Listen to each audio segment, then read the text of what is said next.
Hey everybody, it's Amir Zahid and welcome back to another episode of Voices from Palestine with the Tamir Institute for Community Education. Today, our episode is going to include 4 young people from Palestine, from Gaza, Jerusalem, and the West Bank, talking about how, even though they live really... And so let me bring my 4 guests in with me today. Today I have in the studio with me Mohammed Mourtaja, Rani Joudeh, Batoul Alsulaibe, and Hatem Saadallah. Hi, everybody. How you guys doing? Hi, Amel. Hey. Good. Hatem, I want to come to you first. Tell me a little bit about what we're talking about here today. You know, you brought up this topic. It's really... Yes, Amel. So here is the thing that we basically live in the same country. We basically live in a really close geographic area, but still we can't see each other. Unless we travel to another continent, to like thousands of kilometers to be able to see each other again. And this also should include programs, because we're not allowed to leave this place without having a compelling reason. Right. So one of the things that, you know, sort of the occupation and everything since 1948 has done to us is it's created in our homeland sort of like these different classifications of people. What about for you? You know, for people who live in Jerusalem, it's a little bit more freedom of movement throughout the country, but you can kind of go... We in Jerusalem, as many Palestinians know, that we're the most free people in Palestine because of the restrictions on us. So, for example, I have my friend Mohammed Mourtaja from Gaza. Even if I have the not that tough restrictions, but even though I can't meet him and see him. Batul, you're coming to us today from Al Khalil, Hebron, people call it in English. And, you know, what is it like from points of movement there, especially now? You know, I don't know if the Israelis are, you know, they're getting ready to annex some parts of the West Bank, which are very close to Al Khalil, and Al Khalil has all kinds of problems with... For me as a person who lives in Khalil, or like in West Bank, like we have we can move freely in the West Bank areas. Like for me, I'm from Hebron, but I'm studying in Ramallah, so I can like move freely. But for the areas like Jerusalem, like the Haifa, like Gaza, like we can't enter. for the areas of like the beaches that on the sea, we can't enter because we need a legal permission to enter these areas. Same for Gaza, but Gaza is harder than these areas. For me, I have so many close friends and best friends from Gaza. I met most of them like once, and I've never met them until now. So like we tried so many ways, if they can come here to West Bank, or if I like can meet them, but it's so hard. What? So you're saying that there's no beach in Al Khalil? No, there's no beach in Khalil. There's no beach. Yeah, there is no beach. You know, that's what we always say. They took the beaches from us, right? I mean, there's no access to these things. But I mean, in Al Khalil, if you can also explain to people, you know, you say even sometimes movement inside Al Khalil is tough, right? I mean, the Israelis have a settlement right in the downtown area, right? Yeah, also the movement inside the Hebron is hard. Sometimes, like, whenever they want, like, they close any area. And for me, who lives in at a village in Beit Umar, so if I like need to go to shopping or do something, I should go to the center of Hebron. So there's, I guess, there's checkpoints on the like the beginning of each town or each village. So yeah, whenever they want, they close these checkpoints and we cannot move. Yeah, I mean, a lot of people don't know, you know, at any time in the West Bank, there's like 500, what they call sometimes flying checkpoints. They just, you know, they pick up and they move a checkpoint somewhere else, which means, you know, sure, you can move around, but you'll be delayed. and it's never going to be a straight line. I mean, even when you go from, you said you travel sometimes from Al Khalil to Ramallah, but you don't take the quickest way, right? You're not allowed to take the quickest way, which is go straight through to Jerusalem, right? You have to take a very long way. Yeah, we don't take the quick way. Like, I guess in the quick way it's an hour, but we like there's the hard road that called Wadi Nar, and I hate it. We pass through this road to Ramallah, so it takes 2 hours. And like for me, a person who, as I said, studied in Ramallah and lives in Hebron, like when I come to Hebron in the weekends, and I have maybe like a final exam the next week, like I should leave Hebron too early, regards any closings or any checkpoints, maybe to not make me late to this to the Mohammed, I want to come to you now. I know that you guys on the screen, you all know each other, but it wasn't because you met in Palestine, right? For Rani, me and him, we were part of a program. We're supposed to go to the United States. We went to the United States last summer, and we met there. And honestly, back then, I thought that the problem, and especially when it comes to the restrictions on all of those things, I thought it's the ultimate problem of Gaza. But it's not. It's the problem of everybody in Palestine. You talk about the people on the West Bank, and Batoul just mentioned everything. And I also was amazed by the fact that Rani, if he wants to go to school, he needs to go every day by a border. So I think this problem is not only for the people of Gaza, but all of the people in Palestine. And yeah, it's hard, it's tough to realize the fact that we only can meet each other through programs and through traveling thousands of kilometers around the world. Yeah, I mean, this is part of the occupation, right? That it restricts movement, and sometimes, restricting your movement is one of the most, I don't know, sort of like depressing and humiliating parts of the occupation, right, Hatem? I mean, how do you deal with, I kind of want to ask emotionally, how do you deal with these restrictions on movement on a daily basis? Yeah, so there was a lot of tough feeling that involved this, because I personally had a lot of tough experiences related to traveling, to going. I once had an opportunity to study abroad, a very good opportunity, and was blown away by the Israelis. And I still remember everything that happened back then is that nothing was justifiable. I mean, I applied and I waited a month and two, and I started contacting people, and they were telling me that I had this security ban that I'm not allowed to enter Israel, even for like a couple of hours until I reached Jordan. And I was very young back then. I remember 17, and it was something like an existential crisis for me. Why is this happening to me when I did nothing wrong? All I wanted to do was just to seek better opportunities like any other person on earth. And it's just not that simple, just simply for being a Gaza. And I remember I was talking once with one of the people who were like asking me why you're not allowed to travel, and I was like, oh yeah, he asked me why there is a security ban on me, and I said, you know what, all Gaza has, like, all the people in Gaza have security ban. It's the default thing, and people who be able to travel are the exception. Yeah, every Palestinian is a security risk for some reason. I mean, our mere existence is some sort of security risk.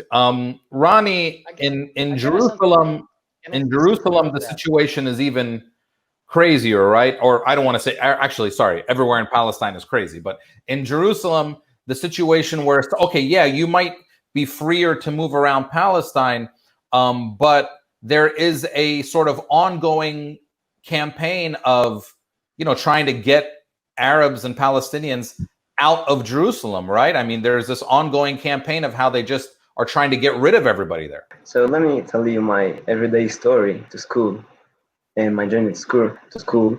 So as Muhammad mentioned, I live in Jerusalem in an area called Kufar Aqab. So this area is considered in Jerusalem, but it's actually behind the border. So, and my school is, inside Jerusalem, the city center. Yeah. So when I want to go to school, I have to go through the checkpoint, and they check my bags, my books, if I have any, the usual inspections they do on checkpoints. So I do it every day. I go through this checkpoint. I guess you know it, Columbia checkpoint, Yeah. to reach my school. Yeah, I mean, so for people who don't know, you live in Kufr Aqab, which is technically part of Jerusalem that Israel is supposed to control, but they built the wall, and you're on the wrong side of the wall, and so you have to go through this. You live in a place where the Israeli government is supposed to be responsible for you, but they really don't do anything. The Palestinian Authority is not allowed to come into your area to take care of those people. I mean, I know every time when I come to Palestine and I drive through Colombia and I drive through Kufr Aqab, it's really like a no man's land. Like nobody is responsible. No government is really responsible for where you live. And that's because, the Israelis built that wall. They just, what is supposed to happen to you guys in Kufr Aqab, Rani? So let me tell you, during the Corona time, when there was the restrictions all over Palestine, and especially West Bank, Jerusalem, in Kufr Aqab, they made many jokes saying that we in the country Kufr Aqab, we don't have any restrictions. So if you want to buy your Eid clothes, anything, you can come to Kufr Aqab because nothing is closed. Right. The life is like normal. Yeah, because nobody, it's not like there's police coming around, not Israeli police or Palestinian police telling you guys what to do.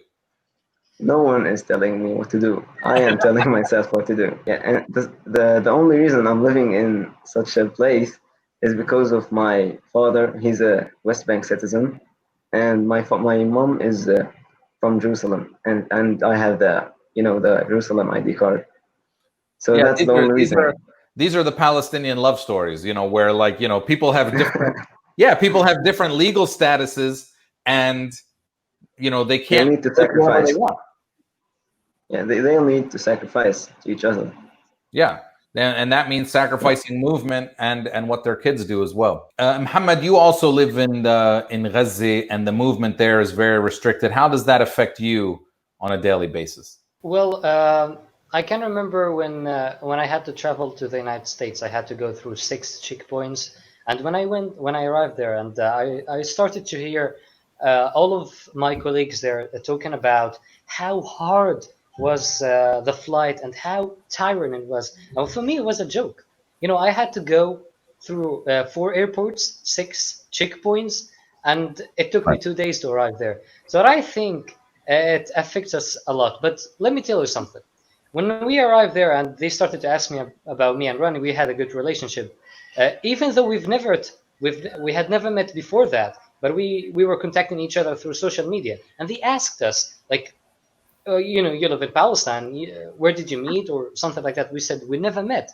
And they were astonished how we have a very strong relationship without even meeting each other in person.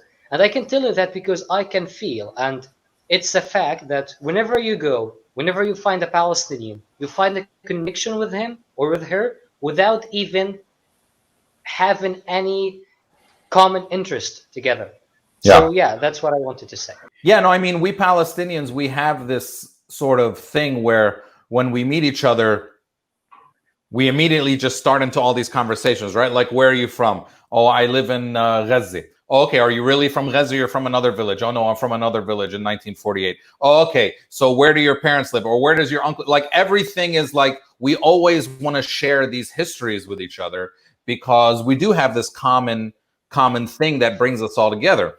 But Batoul, even though we have these commonalities and we're all Palestinian, you were wanting to talk about a program where it's still, we have to do extra things just to see each other, right? Talk to me about this program where you met Hatem and other people, other Palestinians together. Yeah, this program is called the Code for Palestine, and it was made to teach youths like programming languages, design thinking, and many other topics. The first, like me and Hatem were from the first group of Code for Palestine. We joined the program in 2015. I entered the program, and I have no idea about coding, or I had no idea about whom will I meet, or yeah, I just know that there's students from all around Palestine. And when they told us that there's students from Gaza, like, oh my God, I will meet people from Gaza for the first time. Right. And yeah, it was really great experience, because we had so many like amazing memories.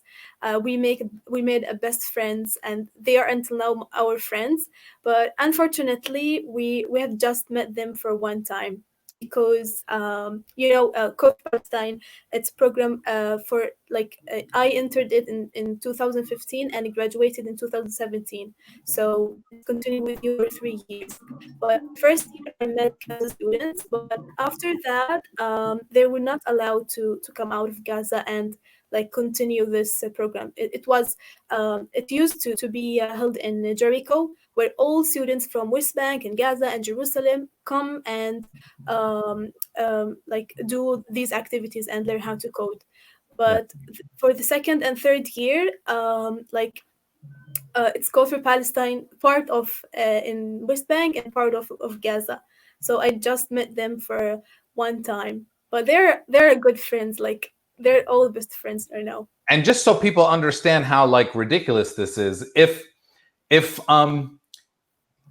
there was no occupation, driving from El Khalil to Gaza might take, I don't know, 40, 45 minutes. I mean, if you stand on a tall building in El Khalil and it's a really nice day, you can see Gaza, but this world that Palestinians live in means, seeing each other.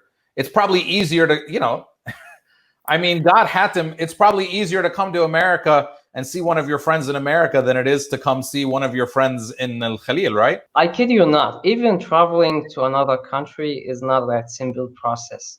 But in the past couple of years, they turned the process of going to the West Bank into something near impossible.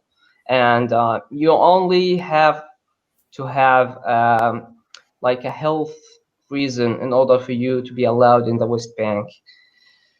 So yeah, I want to talk about the first time I left Gaza, when I was like old enough. So I left Gaza for the first time when I was 5 years old. That was before the blockade.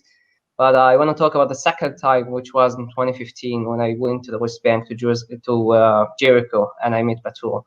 Okay. So we were escorted by somebody we didn't know. So we all got admitted into this program, and they told us that we're going to the West Bank, and we're so excited and stuff. And we gathered in some place, and then they took us to the border, where they handed each and one of us a paper, which I thought was pretty easy to get. And then I found out later that it's like the hardest thing ever to get this little piece of paper.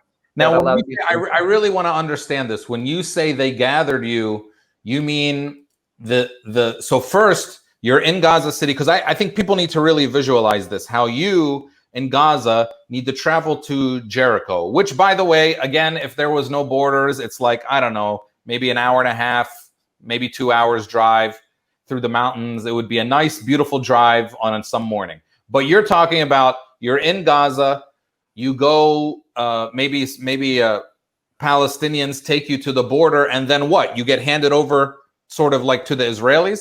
No. So what happened back then is that there was a person working for the company that like organized this program, and he was not one of the Gaza people, because the Gaza coordinators were denied entry back then. So we had to be escorted by this person who was like really gentle, but he was like asking us to open doors, close doors. There were lights on the doors. So he told us that you stand in the front of the door, and then there's a green light, and then you are allowed to push the door.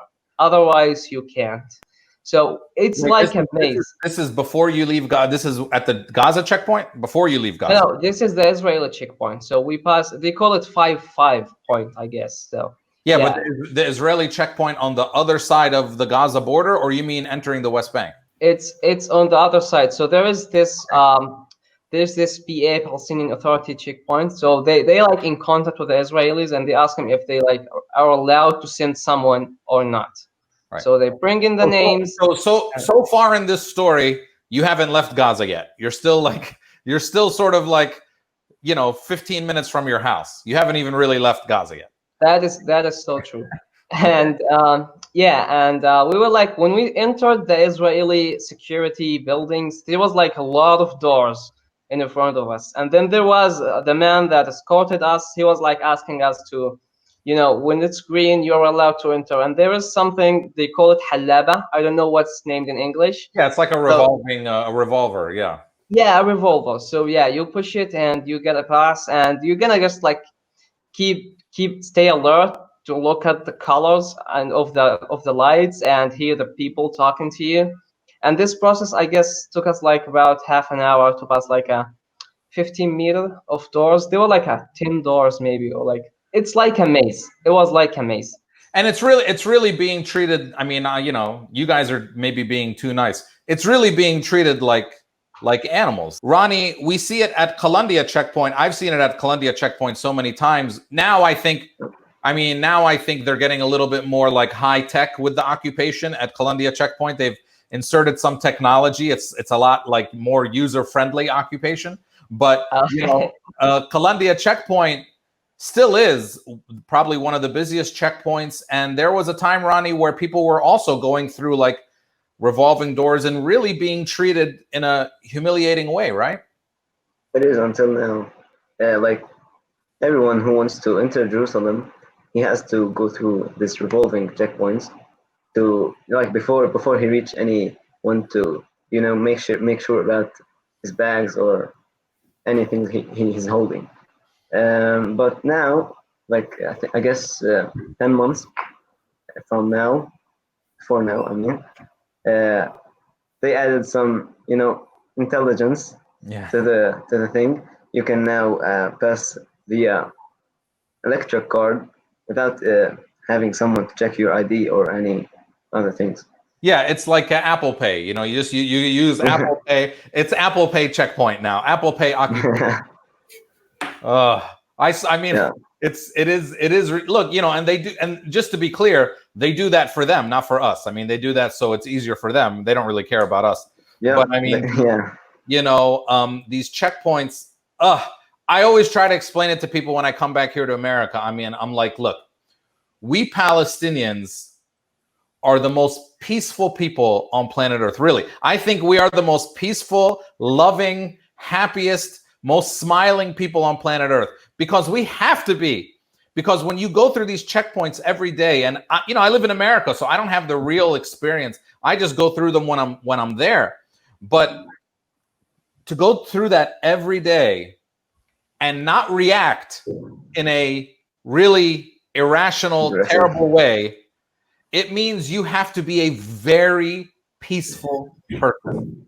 Really. Yeah. And we are very peaceful and very happy. Yeah, Mohammed, what are you going to say something? I was telling you about like when I arrived there and everybody started to talk about the flight and how tiring it was. Like for me, I was like listening for the first time in my life, and I was like, when I went through like 4 airports and was very tired. Like I had 3 airplanes, everything.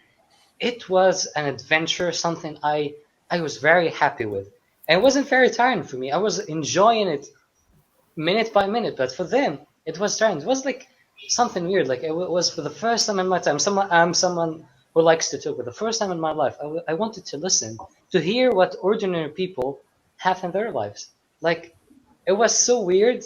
And I want to say that like all of those checkpoints, all of those things are like, if I want to travel to Jordan, I need like tens of papers and like documents.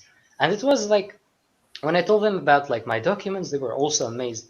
But I think that for us, like, we're super peaceful because like we enjoy, like I enjoyed it when I went outside Palestine, like enjoying the airports, everything, because it was a different experience. I've never experienced this before. We didn't have an airport, we didn't have a seaport, we didn't have anything. Right. So it was, for me, it was like a great experience. It wasn't tiring at all, and it's super different than any other human on planet Earth. Yeah, I mean, in America, when you tell somebody you have to go to the airport, they're like, oh, I have to go to the airport. And for us, you know, you go to the airport and then you get on a plane, you're in security for, 20 minutes, and you get on a plane and then you're like all the way from New York to Los Angeles, and then you get down and you walk out. Like it's really not a big deal, but we're like, God, got to go to the airport and get on a plane. And, for you guys to travel anywhere, it's, 5 different countries. And, I mean, in Gaza, to go anywhere, usually you got to go through Egypt. If you live in the West Bank, to go anywhere, you got to go through Jordan. If you live in Jerusalem, if you're lucky enough, okay, then you can go to what they call Tel Aviv Airport, what we call Matar al-Lid. Maybe you can do that. But I mean, like, it's all these different legal frameworks for every Palestinian who lives in our homeland. Rani, we heard about how Hatem and Batoul met in Jericho through some program, and they just couldn't connect with each other. Normally, they had to do it through these ways. How did you and Mohammed end up meeting, and how did that all happen? We met during our participation in the Education USA Academy program, which was held in the University of Tennessee, Knoxville. So, weeks before we gotta go and leave our home, we met through social media platforms such as WhatsApp and Messenger, and we knew like many things about each other before we even reached Tennessee. And when I reached Tennessee, Mourtaja was like before me there, and he met me in the airport. And when they saw us, like saying, welcoming us in a, warm feelings was involved in that moment, and they were shocked, like, you don't really know each other. And they asked Muhammad, do you live in the same country?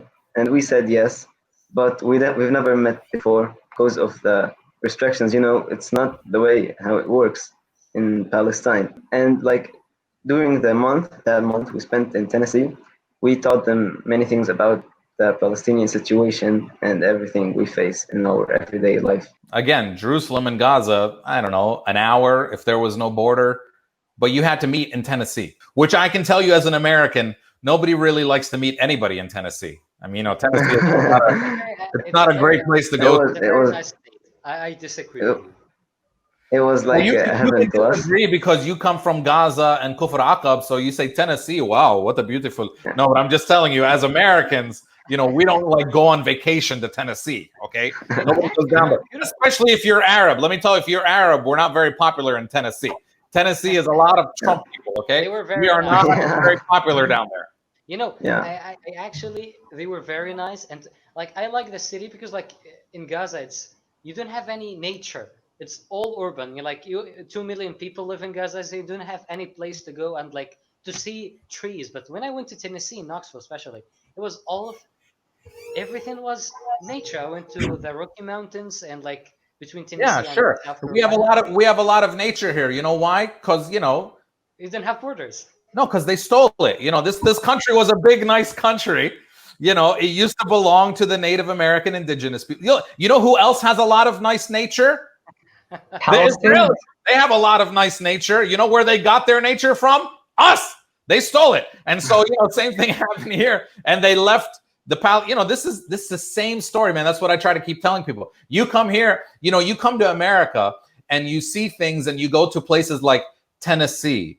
Do you know what the name Tennessee is? Tennessee is a Native American name. You go to a place like Mississippi, that's a Native American name. All these places had names because, there was a different civilization that was already running before the Pilgrims and, whatever. I don't want to get into it. We're having a lot of discussions like that in America right now. And it's very similar to the Palestinian discussion. Like I said a few days ago, أخذوها مفروشي. And, they took our land mafrushi. And the same thing happened here, by the way, in America. So yes, there's lots of beautiful nature, and yes, you can move around, but it didn't happen in a nice way, just like in Palestine. Go ahead, Rani. Yeah, and also when you're talking about Kufr al-Aqab, it's not really that different than Gaza situation. Like you'll never see any tree in front of any house. All what you see is buildings, rocks every day, everywhere where you look. Sure. You know, I'm now talking to you and looking through the window to see my neighbor's balcony. Yeah, your view is someone else's balcony. But see, look, when you tell 7 million, 8 million people who live, and by the way, it happens inside like B'dakhil as well. When you go to Nazareth, what do? They tell the Arabs, the Palestinians who live in Nazareth, you can't buy land and expand, so everybody just builds up. And the same thing happens in the West Bank. And yeah, guess what? We don't have all that. That's what they did to us. We don't have all this extra land for parks. So you don't have the luxury of these things. You have to just live all these people in one place. And it's really, really, really crazy. Batoul, we heard about how you and Hatem met in Jericho, and you're in Khalil, Hebron, and he's in Gaza. I mean, these places, in reality, they're not that far from each other, right? Yeah, they're not far. Like, Gaza is 60 kilometers away from here. And if I look from my window, like, I can see the lights of the sea. And as a person who likes the sea and the beaches, like, I'm 20 years old, but I have seen the sea just one time last year. It's not the sea of Gaza. It's like Haifa and Acre. So yeah, and even though we're far away, but we are stronger than borders, and we are still united. We contact each other. Hatem and all the friends that I have met in Jericho. Yeah. So it's a really close and strong friendship, even though there's borders. Well, Batoul, thank you. I think that's a great way to end on that positive note. I want to thank all my guests, and I want you guys to know I love you. I'm proud of you. Keep doing what you're doing. Keep telling our stories. It's very, very, very important. So keep doing that, okay? That's Mohammed Mourtaja from Gaza, Rani Joudeh from Jerusalem, Batoul Alsulaibe from Al Khalil, and Hatem Saadallah also from Gaza. Thanks, guys. See you soon. Thanks. Bye. Thanks for being with me. And I want to thank everyone out there for watching. I'm Ahmed Zahar. This has been Voices from Palestine with the Hatem Institute, and I'll see you soon.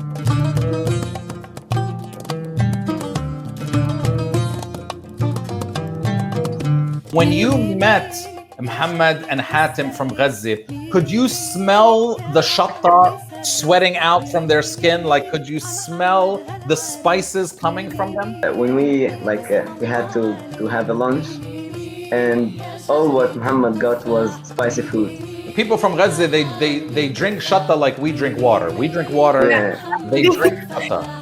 Like, they eat filfil, I guess. They eat filfil in sandwiches. Like, you put filfil in your sandwiches. Yeah, filfil, like jalapeno. Yeah. They just put they eat raw jalapeno like candy. Batoul, they're crazy.